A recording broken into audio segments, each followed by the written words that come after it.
Gojek Indonesia secara resmi diluncurkan pada tanggal 13 Oktober 2010. Karena sistemnya masih sederhana dan jumlah driver hanya 20, maka cara pemesanan pun masih dilakukan melalui call center. Tahun 2014, aplikasi Gojek Indonesia disempurnakan agar driver dan penumpang lebih mudah melakukan transaksi. Hal ini didukung dengan adanya tawaran dana investasi besar yang diterima oleh Nadiem Makarim sebagai pendiri Gojek. Pada Januari 2015, Gojek Indonesia meluncurkan aplikasi yang bisa diinstal di smartphone. Program ini ternyata disambut positif oleh masyarakat luas.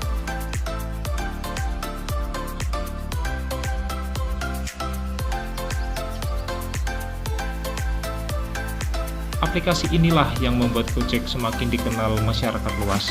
Selain fitur ojek online untuk penumpang atau GoRide, Gojek mulai mengembangkan fitur taksi online atau Gokar, fitur pengantar barang GoBox, dan fitur resto online GoFood, serta berbagai fitur pembayaran lainnya.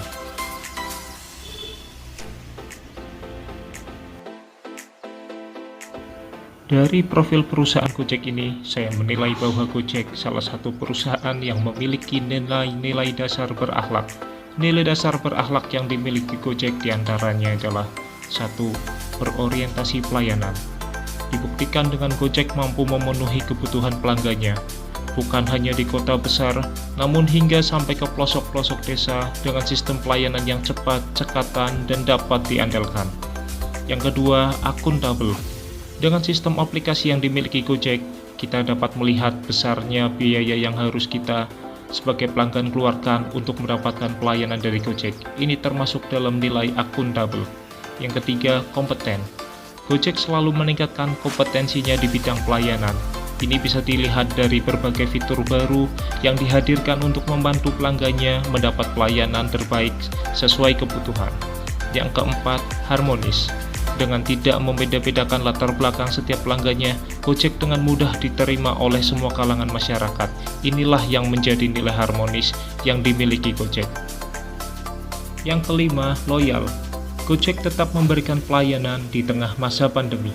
Dengan fitur belanja dan antar makanan menjadi andalan para pelanggannya di masa pandemi.